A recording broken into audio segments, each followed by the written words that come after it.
There was this meme back in late 2021. It goes, the masculine urge to, and then something rather ridiculous follows. Buy a katana for your wall, explain the fall of the Roman Empire to strangers, disappear from society into the woods and never return.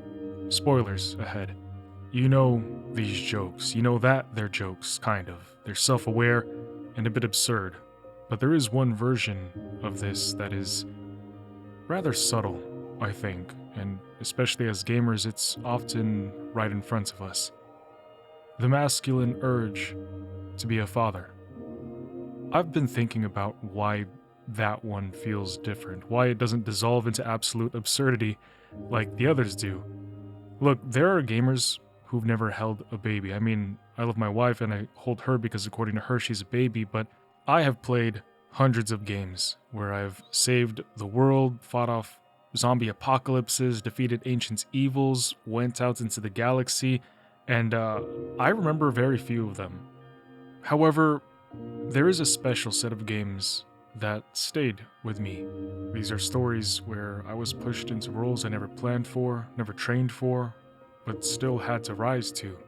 They're the ones where I protected somebody smaller than me, where I taught a kid to survive, where I had to let them go. So here's what I want to examine with you right now. Games. Stories where you're not focused on saving the world. You're focused on saving one person. Somebody smaller, scared, and looking up to you like you have the answers when you know that you absolutely don't. Recently, a common idea that I've seen circulating around the internet is that masculinity in gaming has died. And yet, I don't think that is necessarily the case. I think there are still games such as these that are rehearsing something, some version of masculinity that most media, in fact, most of society, it feels like, doesn't actually let men practice. Especially on social media, you would be baffled and surprised at how many comments that I've seen where a guy shit talks a dad for being a great dad. Like, damn, bro, why is loving and caring for your kid considered emasculating? So, I'm happy when games cover and talk about situations where a father's strength means care, where power means giving it away to somebody who needs it more. The masculine urge to be a father. It sounds like a joke, but maybe it's the most honest thing that we've said about ourselves in years, and I wish it got more attention. Side note, I'm scared of having a kid because I feel like I'm gonna fuck him up. Also, nothing that I mention at any point of this video is a factual blanket statement when it comes to gamers' perspectives. There's always going to be outliers, ifs, ands, buts, and in-betweens, or simply people who don't resonate with any of this. But I hope that this resonates with people in my position who are scared, terrified of becoming a father. And maybe if you're a father, you know what this is like, or something like that. But yeah. There is this thing that tragedy does. The hero loves something so much that it kills them. Greek writers knew this backwards and forwards. Agamemnon sacrifices his daughter for a war, and his wife murders him for it. Oedipus saves his city, but destroys himself in the process. Joel Miller saves Ellie. 4 years later, he dies because of it. The whole story is built around that crucial moment. What makes it devastating is he dies because he became the father he was supposed to be. Really let that sink in. He actualized what he was afraid of. Joel lost his daughter Sarah when the outbreak started. The game opens with her bleeding out in his arms, shot by a soldier following orders. It's a devastating moment. It is so heartbreaking.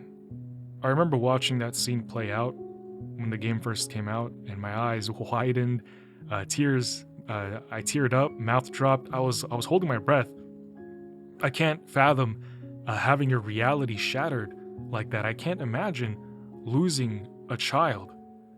Having the ground beneath you fracture, the sky break open, time stop and fast forward at the same time. For 20 years after that, Joel somehow survives. He smuggles, he murders, he becomes the kind of man who shoots a man begging for help to not turn into a zombie and never think about it again. No internal struggle or moral questions. But then Ellie shows up, and initially Joel sees her as just another job. In fact, he kind of doesn't want anything to do with her at first.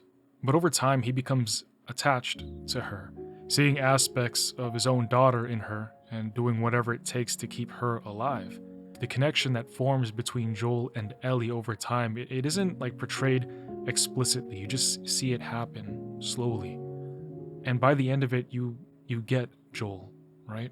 I know a lot of people would probably make the same decisions that Joel does, especially at the very end. Despite not being him or being in his situation. Hell, many gamers aren't even fathers. I know a lot of us haven't been responsible for another person's survival, and yet we all feel this innate pull to give it all up to protect Ellie. There's just something about being a man. We have this urge to protect her. Gaming devs know this. They know it sells, and that is why they keep doing it, and they do it again and again and again. Ellie is yours to protect. I even remember saying this to myself, let the world burn. Nobody is going to take her away from me. Men, for better or worse, are conditioned from childhood to understand their worth through power and protection, the guardian at the gate, the sword and shield between danger and your vulnerable family.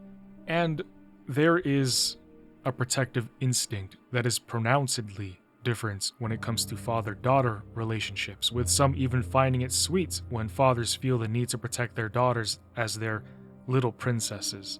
Keep Ellie alive. And for a while you do succeed, until winter comes. Joel is dying from a fall, impaled on rebar, and for the first time you play as Ellie while Joel lies helpless. The gameplay shifts. Ellie's combat is different. She is physically weaker, but she has learned from Joel. Stealth, resourcefulness, being smart, and yet you still feel vulnerable in a way that you haven't since the game's opening. And then you meet David, a man who pretends to help Ellie, but he sees her as prey. This man is a cannibal, a predator. And as you play this section of the game, you feel angry.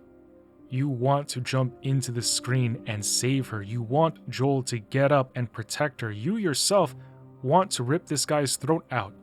And it's not because we don't trust Ellie. It's that we know what men are capable of as men, as fathers. And we want to keep those other men away. We need to keep them away. Ellie survives. But the crux of the dilemma within our emotions is that, it's great that she is physically fine, but we know what she went through and it is terrible. She finally kills David, but she breaks here. Ellie is permanently traumatized. Joel finds Ellie hacking away at David's corpse. He pulls her away and he calls her the same nickname that he used for Sarah. As a father, you want to make sure that your kid is untouchable. But sometimes the world, life happens, and you can't always be there to protect them from those horrors. But you still feel like it's your fault, and that you failed. Sorry. Telltale's The Walking Dead was my introduction to that capacity of feeling fatherly. I was just a teenager when I played it on the 360. The second that Clem came into the picture, I knew almost immediately that I wanted to keep her safe. And over time I found myself trying to make the right choices in front of her, for her. And that feeling was so strong that it honestly surprised me, because even though none of this was real, the game and the concepts presented to me, the life I was immersed into, still managed to pull that very real fatherly instinct out of me anyway. And I love the way that Lee portrays the visceral and desperate need to leave parts of himself in her. His survival lessons, he instills those on Clementine. Protection is temporary. Every father knows that even though you want to always be there, a day will come where you won't have the choice. And so the need to impart wisdom and skills on your kid becomes the primary focus. What will they have when you're gone? We gotta hope we did a fine enough job that the answer is us. That even after death, in their memories, they'll find us. We have time to be better fathers, husbands. We need to be better men. Even if you're not in that position yet or close to it, you will be. So start practicing now. Lee Everett didn't have that much time. He had to impart whatever he knew before it was time to depart. He finally saves her. It is relieving, but it is still a harrowing moment because we know what's about to happen next. A store. A man with a limited number of breaths left in his chest. A little girl with a gun, and a terribly difficult decision to make. Kratos takes Atreus out to hunt. Right away you feel how strange and tense the space is between them. They're father and son, but they feel distant. Unspoken words and pressure simmering within them both. Are you like this with your own father? Things left unsaid, either you to him or him to you. Would it change anything now if those words were spoken? Or is it too late? Atreus is trying hard the whole time. You can hear it in the way that he talks, in the way that he listens, in the way that he keeps on looking for some sign of approval, some insight from his dad that he is doing well. Kratos gives him almost nothing for the most part. He gives him directions, cold corrections, harsh orders, and reprimandings. The only real and raw emotion that naturally comes out for him initially is rage and disappointment. Everything else is foreign for him as a father. Only fire when I tell you to fire. I'm sorry.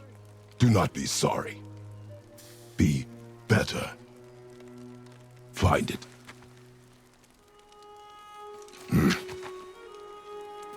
Find it.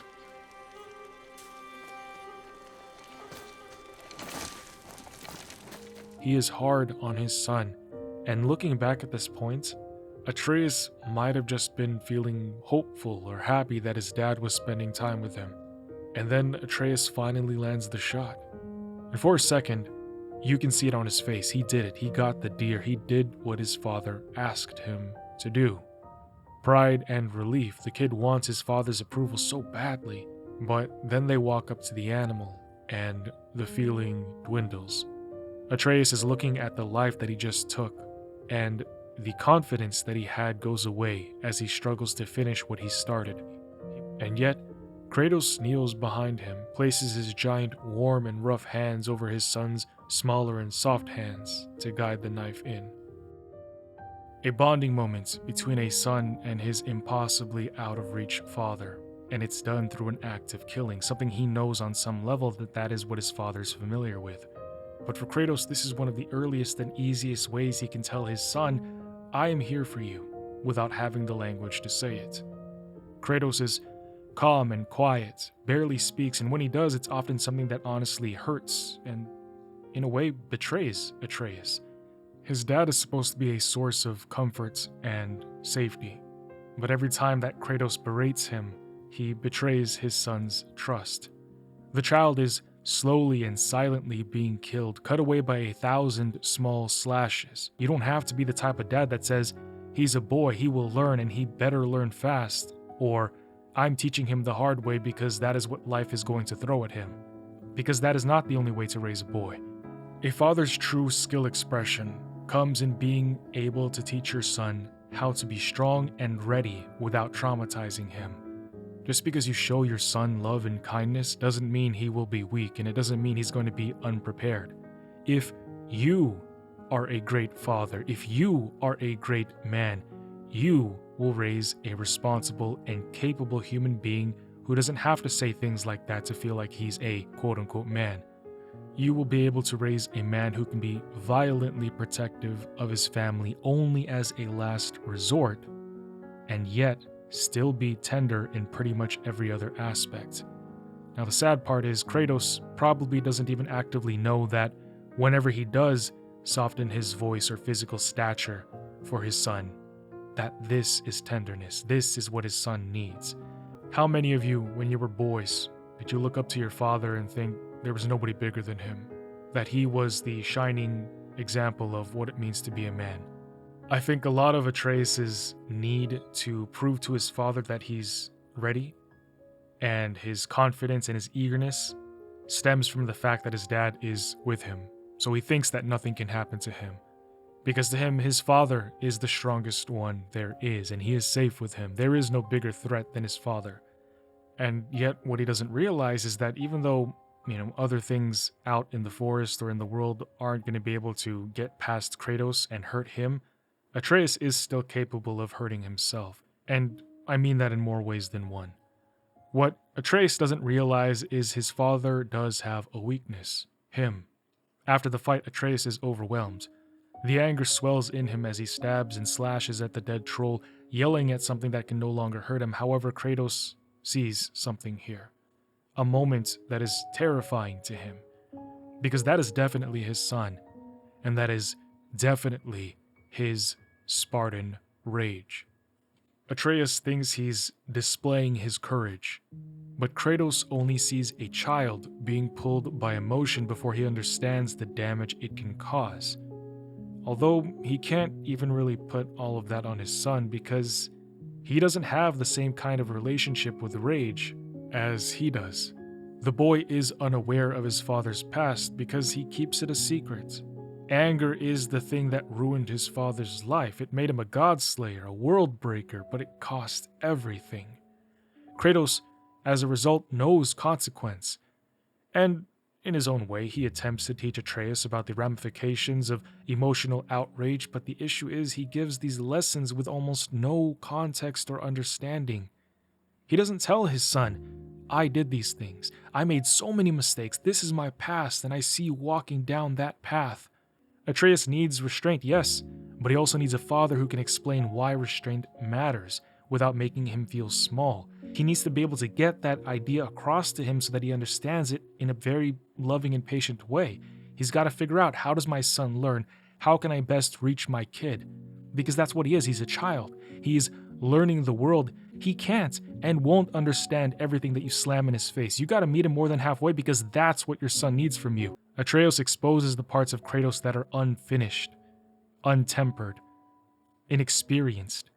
He reveals the fear under the discipline, the guilt and self-hate under the silence, and his struggle to find love and connection for his son. Geralt is chasing his adoptive daughter, who's already been forced to handle the world without him. She's been running for her life from her pursuers, the Wild Hunt, who want to exploit her powers. She constantly has to be on the move to protect herself and everyone around her. But what makes this particular father-daughter relationship different is that Ciri isn't hopeless or powerless. She doesn't exactly need anybody to save her, and this is because she's already at the point where she is extremely powerful and experienced. But Geralt, having had amnesia, wasn't able to be a constant in her life as she grew up, which is different than somebody like Joel or Kratos who had the opportunity to be there for prolonged periods for their own kids.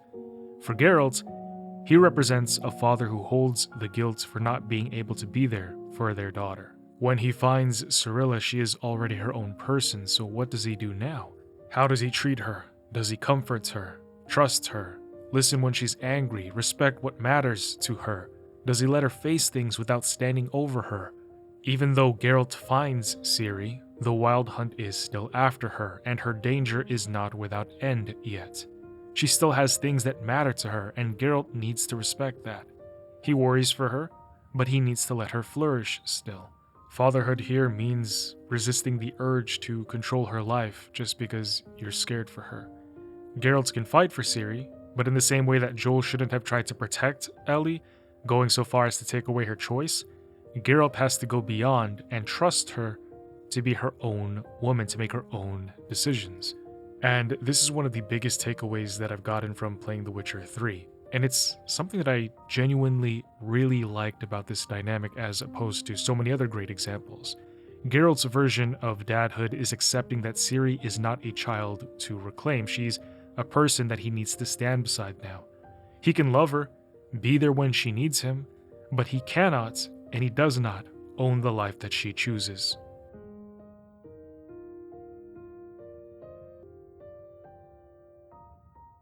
Pragmata. It means things, but in Platonic philosophy it refers to transcendent realities, noetic entities, and real beings, referring to things that exist beyond material reality. Capcom chose a name that means this relationship is real even though Diana isn't really a human, but an android instead.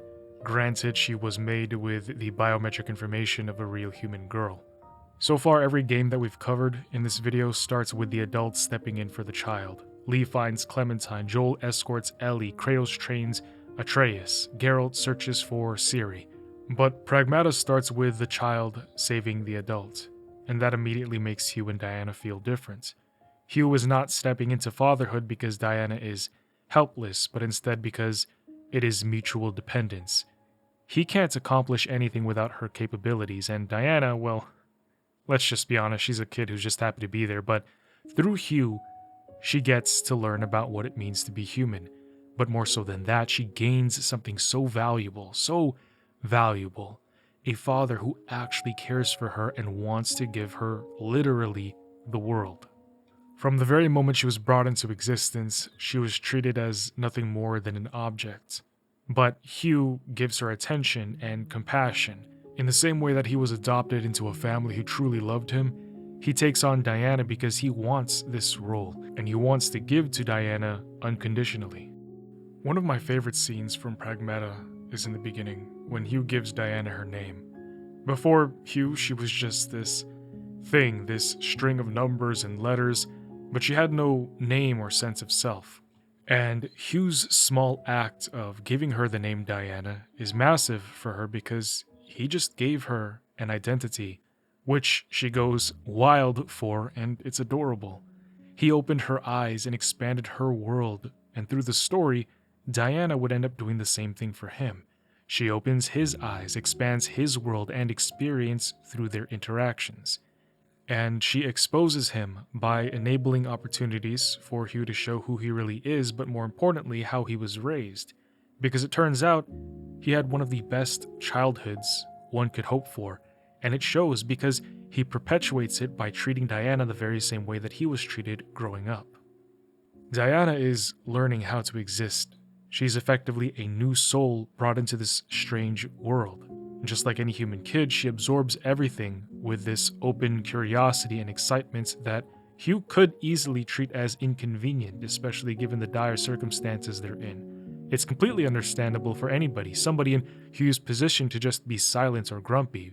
No doubt he's got every reason to rush her, cut her off, and treat her questions like background noise while he focuses on survival, but Hugh's built different. When Diana speaks, he lets her speak. When she's excited, he gives her room for that excitement. When something is new to her, he explains it instead of making her feel stupid for not knowing.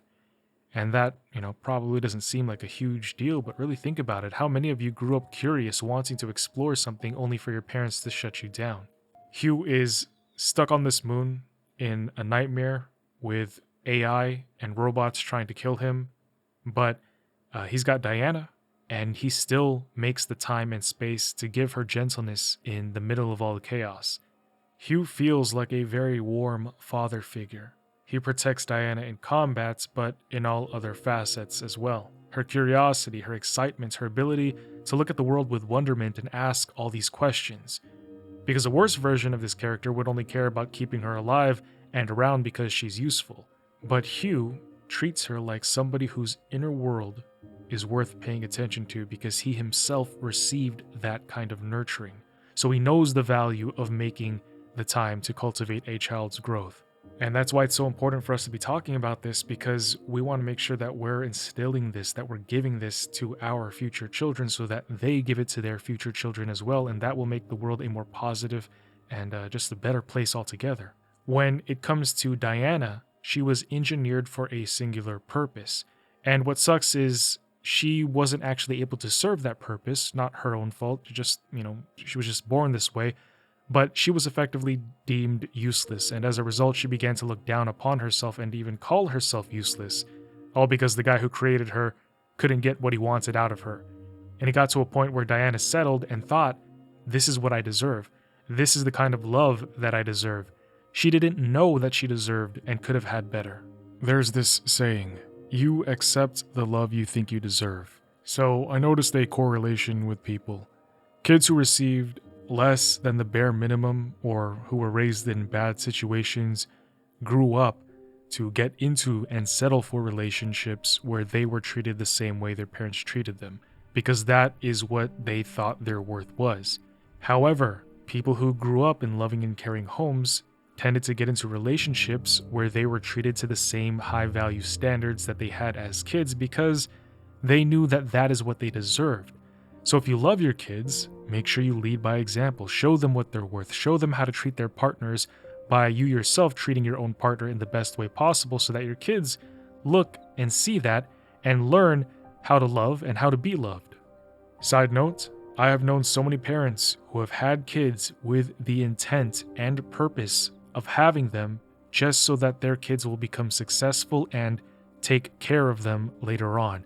And that's messed up. You don't have kids and look at them as investments or cash cows. I digress. Hugh comes in and he gives Diana everything with no strings attached. She doesn't have to earn it. He enables her to be a kid. He interacts with her on different levels to prove that he's there for her, even in small moments because the small moments matter.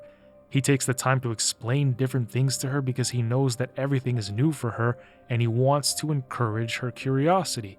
Mind you, again, it's not all about Hugh giving to Diana because it's equally the other way around as well. And that is so important to emphasize, right? Between a parent and a child, it is also a partnership. She is part of the way that he survives. Hugh shoots, Diana hacks. He carries her like a koala on his back through the lunar station, but she's the one who opens up the environment and makes defeating enemies feasible. Their survival and ability to save the world depends on both of them. They need each other to succeed. One fails without the other. Pragmata leans into this concept more than the other games, and by the end Hugh commits to the ultimate sacrifice. He gives up his own life wanting nothing else than to give Diana the dream she wanted. Fortunately, he ends up living, so we should see what happens if or when they drop a second game or DLC, but Hugh and Diana will meet again. Hugh is the version of fatherhood that gets it right. His example is enough to make any man activate that internal instinct to be good fathers. Hugh is the crescendo of a loving parent.